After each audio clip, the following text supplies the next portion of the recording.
الحديث الثاني. بسم الله الرحمن الرحيم. مجيء جبريل ليعلم المسلمين أمر دينه.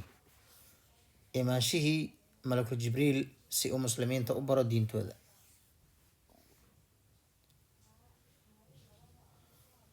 عن عمر بن الخطاب رضي الله عنه أيضا قال: بينما نحن جلوس عند رسول الله صلى الله عليه وسلم ذات يوم إذ طلع علينا رجل شديد بياض الثياب شديد سواد الشعر لا يرى عليه أثر السفر ولا يعرفه منا أحد حتى جلس إلى النبي صلى الله عليه وسلم فأسند ركبتيه إلى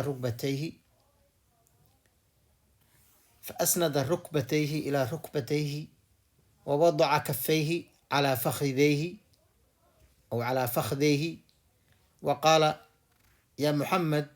أخبرني عن الإسلام. فقال رسول الله صلى الله عليه وسلم: الإسلام أن تشهد أن لا إله إلا الله وأن محمدا رسول الله وتقيم الصلاة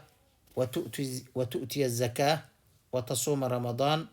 وتحج البيت إن استطعت إليه السبيلا. قال: صدقت. فعجبنا له يسأله ويصدقه. قال: فأخبرني عن الإيمان. قال: أن تؤمن بالله وملائكته وكتبه ورسله واليوم الآخر وتؤمن بالقدر خيره وشره. قال: صدقت. قال: فأخبرني عن الإحسان. قال: أن تعبد الله كأنك تراه فإن لم تكن تراه فإنه يراك. قال: فأخبرني عن الساعة. قال: ما المسؤول عنها بأعلم من السائل. قال: فأخبرني عن أماراتها. قال: أن تلد الأمة ربتها وأن ترى الحفاة العراة العالة رعاء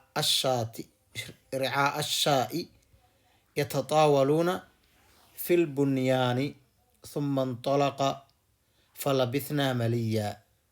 ثم قال: يا عمر أتدري من السائل؟ قلت وقلت: الله ورسوله أعلم. قال: فإنه جبريل أتاكم يعلمكم دينكم.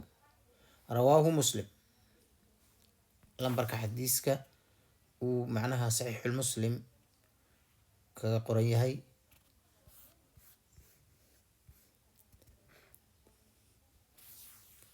عن عمر أيضا سيدوكالي عمر رضي الله عنه الله كرال النقضة أمير المؤمنين وحلقة وريي معناها أيضا وحلو لها مركلة حديث كهراء أي أصغر حديث كوات أي وريي مركلة هذا الحديث كان يورينا يا قال وحير عمر بينما حديث كان هرتادان سوكو من معناهان سيجود وكشا كينا يا معلمها كميدا قور وملك جبريل ويمد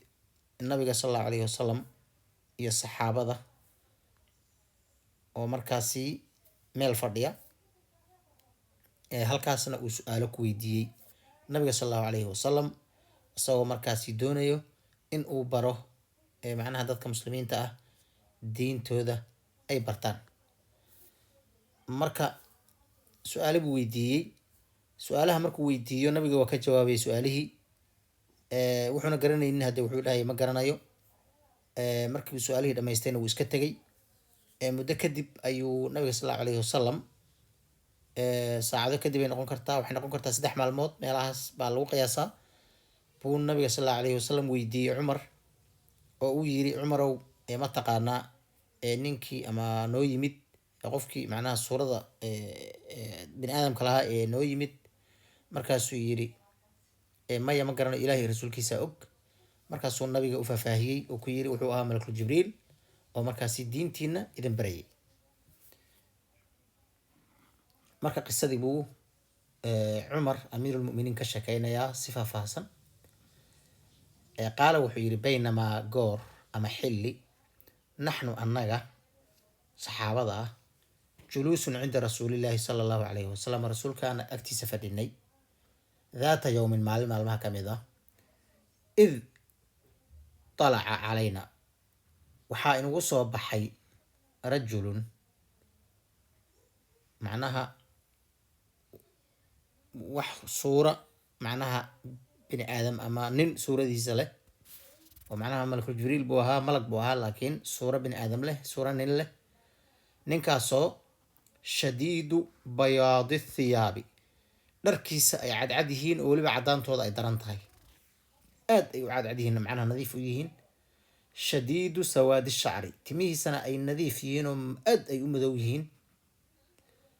laa yuraa calayhi atharu safari wax safar ana una ka muuqanin oo qof safar soo galay aanan macnaha una u muuqanin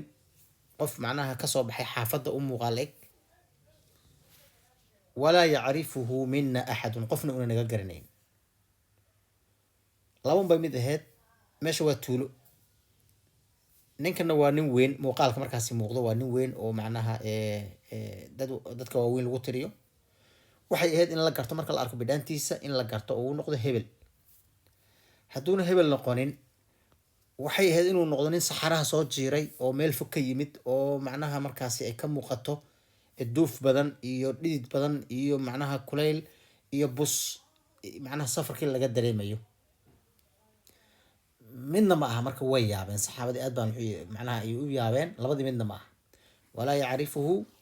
mina axadun qofna nagama garanin xataa jalasa saxaabadii waa soo jiiray nabiga sal allahu alayhi wasalam ayuu toos u aaday ila nabiy sala allahu calayhi wasalam xataa jalasa ilaa uu fariistay ila nabiy sala allahu calayhi wasalam nabiga hortiisa fa asnada rukbatayhi ilaa rukbatayhi wuxuu jilbihiisa ku tiiriyey jilbihii nabiga sal allahu calayhi wasalam wa wadaca kafayhi labadiisa gacmoodna wuxuu saaray ama labadiisa calacalood calaa fakhdayhi nabiga bowdayihiisa ayuu saaray amaba calaa fakhdayhi hadaas waxay noqon kartaa jibriilo jibriil baa bowdayihiisii ayuu labadiisa gacmood saaray labadaba way noqon kartaa. halkan waxaad garanaysaa aadaabta saxaabada ninkan aan la garanaynin oo iska soo jiiray dadkii oo nabiga sal allahu alayhi wasalam oo markaasi hogaamiyihii madaxdii ah ee boqorkii markaasi booska hadda dadka boqorada ama madaxda ay joogaan markaasi taagan ee u gudbay wuxuu sameynaya aan la ogeyn cidna uma dhaqaaqin. wa qaala wuxuu yiri markuu halkii fariistay yaa maxamed maxamedow tanaa ka dartay oo nabiga sal allahu alayhi wasalam in magaciisa oo macnaha mujarad ah oo aanan la soconin wax taytal ah oo yaa nabiyullahi yaa rasuulullahi aanan ahayn in magaciisa toos oo maxamed kaliya loogu dhawaaqo waa la nahiyey oo suurat alxujuraat bay ku jirtaa ka ducaai bacdikum bacda. marka waa la diiday magacaas in loogu dhawaaqo. haddana ninkii wuuba ka daray inaan la garanaynin oo nabiga toos u aaday haddana nabigiibu wuxuu yiri yaa maxamed rasuulullahi ma dhihin waxba ma dhihin wuxuu ka bilaabay yaa maxamed maxamedow akhbirnii iiga waran canil islaami islaamka iiga waran. faqaala wuxuu yidhi rasuulullahi sal lla alay slam rasuulka ilahi wuxuu ku jawaabay al islaamu islaamku waxaa weeyaan an tashhada inaad qirto an laa ilaaha ila allahu alle xaq lagu caabudo inuusan jirin ila allahu alle mooye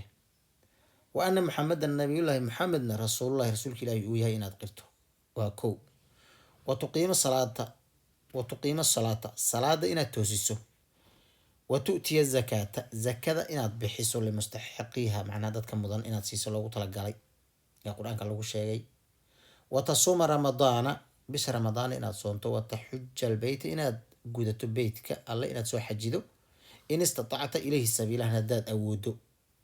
qaala wuxuu yidhi sadaqta run baad sheegtay. arrinkaasna way la yaabeen saxaabada. ninkan su-aal buu weydiinayaa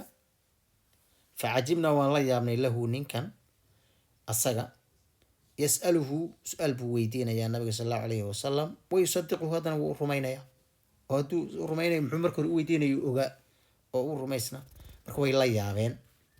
قال وحجري وحيس ويدين يا نكن سؤاشا ويدين يا النبي صلى الله عليه وسلم مركو النبي كجوابنا وحليه رمبات شيكتي ورمبات شيكتي وحي معناها أي كان تهاي نكن إنه يهنون أو يقانه وحن جوابت لسي إنه رنتهاي معناه علم أوله معناها النبينا كماينا أركان سوى للجوج ولا ما بيقانو أنتو كسر برتي دين تنمركا يا واحد وشيء جاي يعني هو يابقى لك حسين قطي قال وحجري فأخبرني واحد يورنتا عن الإيمان إيمانك يورن قال وحجري أن تؤمن بالله إلهي ندرميس وملائكتي ملائكتي سادرميس وكتبي كتبتي سادرميس ورسله رسلي سادرميس واليوم الآخر مالك الضم أدرميس وتؤمن أدرميس بالقدر قدرت الله خيره وشره شر خير قال وحجري صدقت رمبات شيكتي قال وحجري فأخبرني إيغورن عن الإحسان إحسانك إيغورن قال وحجري أن تعبد الله وإن إلهي أعبدك أنك تراه سيدي وأركا فإن لم تكن تراه ودادا أركي فإنه يراك أسقياك وأركا قال وحجري فأخبرني إيغورن عن ساعة قيامة قرمي عيسى قال وحجري النبي صلى الله عليه وسلم ما المسؤول عنها بأعلم من السائل ما المسؤول كان لو يدينيو oo nabiga ah sallallahu alayhi wasallam canha can saacati saacada laga weydiinayo ma aha bi a'lama mid ka og min asaa'ili ka wax weydiinayo macnaha waxa weeyaan labadeena isku ma dhaano halkaasna way la yaabeen saxaabada oo nabiga sallallahu alayhi wasallam wuxuu sheegay ama qiray in xataa qofka wax weydiinayo una ogeyn ayuu qiray macnaha saacadii inuusan asaga ogeyn asaga su'aalaya mar walba wuxuu sheegay u rumaynayana inuusan ogeyn oo saacadaas in labadooda isku dhaamin buu markaasi u sheegay nabiga sallallahu alayhi wasallam mal mas'uulu kan wax la weydiinayo oo nabiga sallallahu alayhi wasallam ma aha canha yani saacada xaggeeda wax laga weydiinayo ma aha bi a'lama mid ka ogaal badan ama ka og min asaa'il qofka wax weydiinaya oo adiga ah macnaha iskuma dhaano tan ma garan karo qaala wuxuu yiri jibriil fa akhbirni iga waran can amaaraatiha معناها علامة هذا بل إيجا ورن قار كم ذي شيء قال وحيد النبي صلى الله عليه وسلم أنت لدى الأمة الدومي إذا أما خفت لليه هنا يدشو ربطها معناها ربي قادر يدشو ربطها معناها أو قبرها لو لجيدو إنا يدشو السيد معناها خفكي لها سيد كذا أو تمر هنا يدشو وأن ترى إن أدركتو الحفاة تذكي قبل أن تها العراة إقاونا العالة عيرتها معناها رعاء الشاء معناها أرجلكها يتطاولون كترتمية في البنيان اللي اسمها كترتمية مركز أركته مركز نوحي كميتها على مضح ثم انطلق نيكو التقي فلبثنا مليا وقت بان يعني وقت ياسي مركز لما يقاني انتو يهي وعد ثم قال انت كذب النبي صلى الله عليه وسلم وحويدي يا عمر شكله حين وضع عمر ومعناه مشهد كان مرخاتي كاها وجوغي نبينا وويدينا يا وحوليا يا عمر أتدري ما أكتهي من السائل قفكي يويديني سؤالها ما أكتهي قلت وحكو هاي بيويري ما شاء الله الشيخ قاف كان وقدني هاي لام كان وريبين هاي تأذنا ويقدنتهي قلت ويان قلت وحكو إلي بيويري عمر الله إلهي يو الرسول كيس أيا أعلم أوك أنا مؤمن قال وحكو يري النبي صلى الله عليه وسلم فإنه كأساق جبريل بوها أتاكم وإذن يمد يعلمكم إنه إذن برا دينكم دين أيو يمد رواه مسلم حديث كالكاسي يقول ماضي meeshan anta lidal ama turabataha waxyaaba badan ayaa lagu fasiray waxyaaba lagu fasiray waxaa kamid ah in ay dhici doonto xilli macnaha macnaha caasinimada ay badan doonto oo waalidiinta ay farku ka bad noqon doonaan oo hooyada gabadhi ay dhashay ay xukumayso ay adeegsanayso ka baqayso oo markaasi sida uu qofka macnaha iskale adoonka uu macnaha u isticmaalsan jiray ama uga baqi jiray baa loo isticmaalaya hooyadiiba waxay noqonaysaa ama adoomay camal gabadhiba waxay noqonaysaa rabbigii iska lahaa ama qofkii iska lahaa ee qofkaasi adoonka camal saa ay noqonaysaa waxaa laga wadaa waa kinaayatan macnaha xagga oo caasinimada ayaa laga wadaa waxyaabo kalena waa lagu